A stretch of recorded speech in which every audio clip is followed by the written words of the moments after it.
चलिए जानते हैं आज की मुख्य हेडलाइन। बिजली सेवाओं के लिए मोदी सरकार ने तय की समय सीमा, उपभोक्ताओं को मिलेंगे ये अधिकार।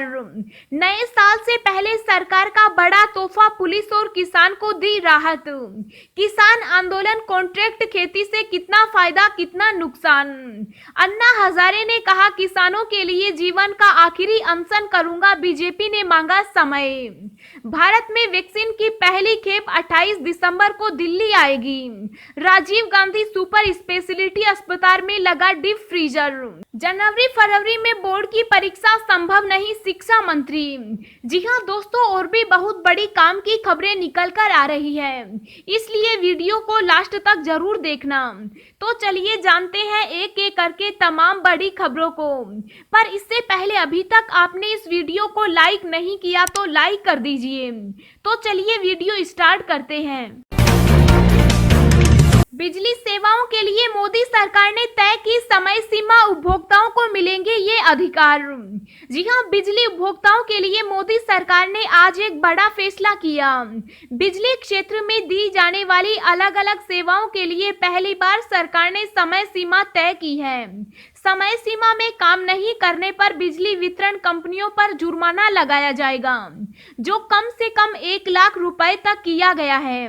अगर आप घर के लिए या नया बिजली कनेक्शन लेना चाहते हैं तो अब आपको बिजली विभाग के चक्कर नहीं काटने पड़ेंगे, आपको घर बैठे नया बिजली कनेक्शन मिल जाएगा।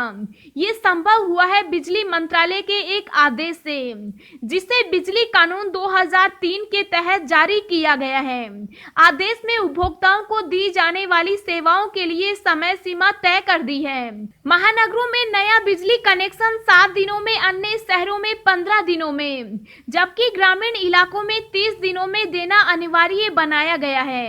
ऑनलाइन आवेदन की सुविधा भी रहेगी और आवेदन के साथ ही समय सीमा की गिनती भी शुरू हो जाएगी। किसान आंदोलन, कॉन्ट्रैक्ट खेती से कितना फायदा कितना नुकसान। जी हां, देश में हाल में लाए गए 3 कृषि कानूनों का विरोध जारी है। आंदोलन का नेतृत्व कर रहे पंजाब के किसानों की आशंका है कि इन कानूनों की वजह से उनकी खेती पर कॉरपोरेट कंपनियों का कब्जा हो जाएगा। किसानों का यह भी कहना है कि कंपनी के साथ किसी विवाद की हालत में अदालत का दरवाजा खटखटाने का विकल्प बंद कर दिया गया है। स्थानीय प्रशासन अगर कंपनियों का साथ दे तो किसान कहाँ जाएगा। किसानों को लगता है कि छोटे जोतदार उनके गुलाम हो जाएंगे। इन 3 कानूनों में एक कॉन्ट्रैक्ट फार्मिंग की इजाजत देता है। इसे लेकर किसान खासे आशंकित हैं। इसके उलट सरकार को लगता है कि यह किसानों को उनकी फसलों की कीमतों में उतार चढ़ाव से बचाएगी, साथ ही उन्हें खेती के नए तरीकों और टेक्नोलॉजी से रूबरू कराएगी।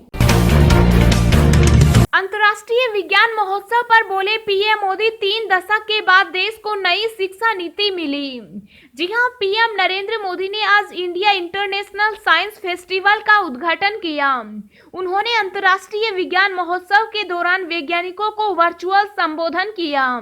पीएम ने कहा कि साइंस और तकनीक तब तक साथ नहीं चल सकती जब तक इसका लाभ आम आदमी को न मिले। पीएम मोदी ने कहा कि हाल में डिजिटल इंडिया अभियान का और विस्तार करने के लिए पीएम वाणी स्कीम की भी शुरुआत की गई है। इससे पूरे देश में सबके लिए क्वालिटी वाईफाई कनेक्टिविटी संभव हो जाएगी।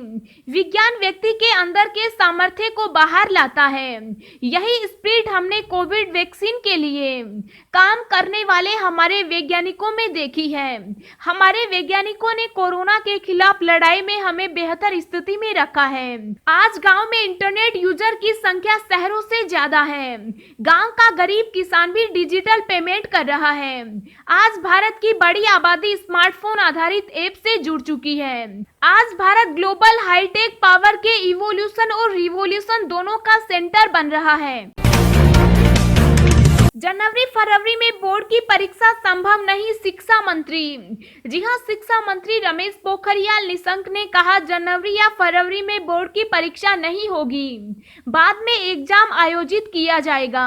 देश भर के शिक्षकों के साथ ऑनलाइन संवाद करते हुए केंद्रीय शिक्षा मंत्री ने कहा 15 फरवरी से मार्च मध्य तक परीक्षा होती थी। जो परिस्थितियां हैं जनवरी फरवरी में ये परीक्षा संभव नहीं।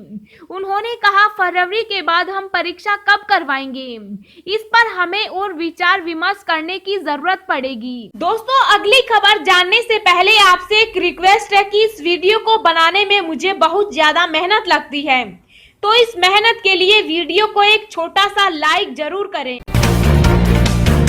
युजवेंद्र चहल ने मंगेतर धनश्री वर्मा संग रचाई शादी। जी हां, टीम इंडिया के स्टार स्पिनर युजवेंद्र चहल ने कोरियोग्राफर और यूट्यूबर धनश्री वर्मा के संग शादी कर ली है। दोनों ने मंगलवार को गुरुग्राम में 7 फेरे लिए। चहल और धनश्री ने इसी साल अगस्त महीने में सगाई करके अपने फैंस को चौंका दिया था। चहल और धनश्री दोनों ने ही अपने अपने इंस्टाग्राम अकाउंट पर इस खास दिन की तस्वीरें शेयर की। यह तस्वीरें तेजी से सोशल मीडिया पर वायरल हो रही है। चहल ने ट्वीट करके भी अपने फैंस को अपनी शादी की खबरें दी है। शादी की एक तस्वीर शेयर करते हुए लिखा कि हमने किसी मोड़ पर एक साथ सफर शुरू किया और पाया कि हमेशा साथ रहेंगे, क्योंकि अंतकाल और उससे भी आगे के समय के लिए हमने साथ जीवन गुजारने का फैसला किया। लाल सुर्ख जोड़े में सजी दुल्हन धनश्री और सुनहरी शेरवानी में दूल्हे चहल बेहद खूबसूरत दिख रहे थे।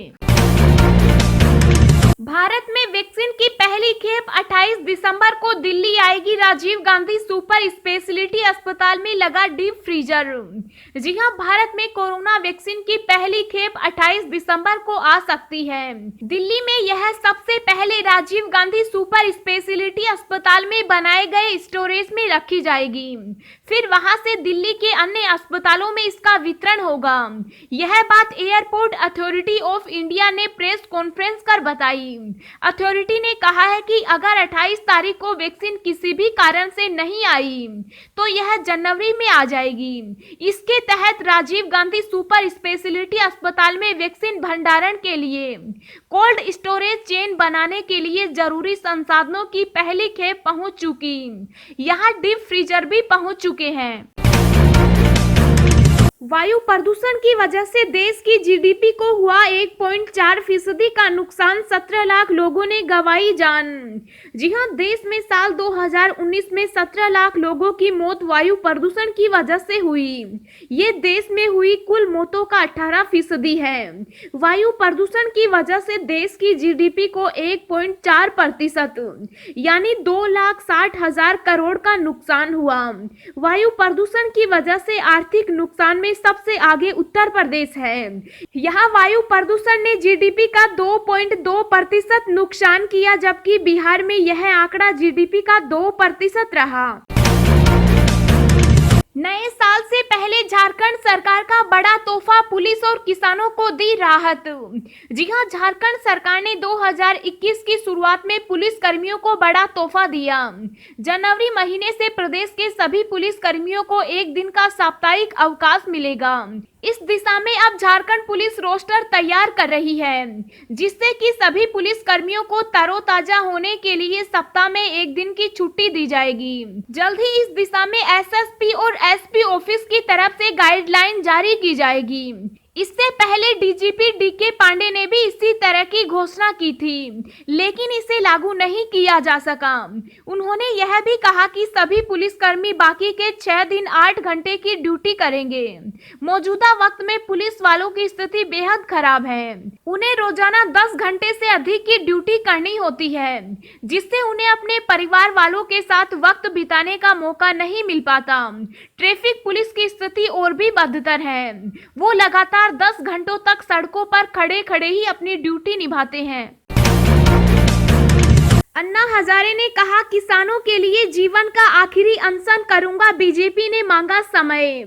जी हां, नए कृषि कानूनों को वापस लेने की मांग को लेकर पंजाब हरियाणा के किसान दिल्ली के सिंघू बॉर्डर पर डटे हुए हैं। सरकार भी बातचीत के जरिए समस्या का समाधान करने की कोशिश कर रही है, लेकिन किसान पीछे हटने को तैयार नहीं।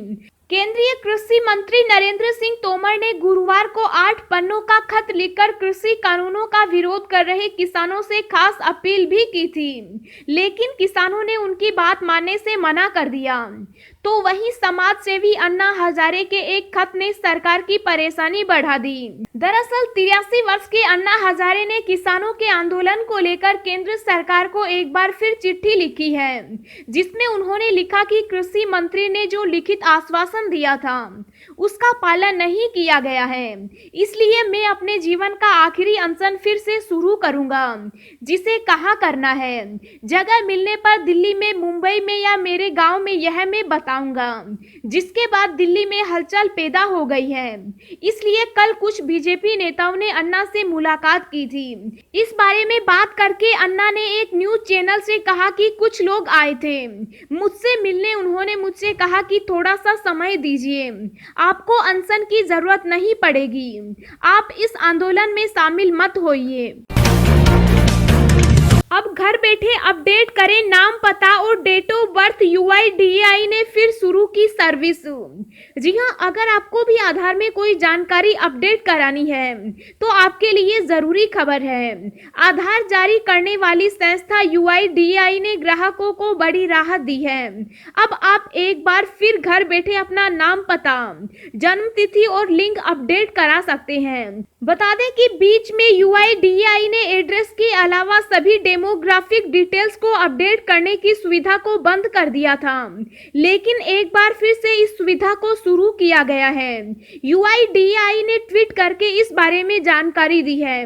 ट्वीट में लिखा है कि अब आप घर बैठे यूआईडीएआई की वेबसाइट पर अपना नाम, पता, जन्म तिथि व लिंग अपडेट करा सकते हैं।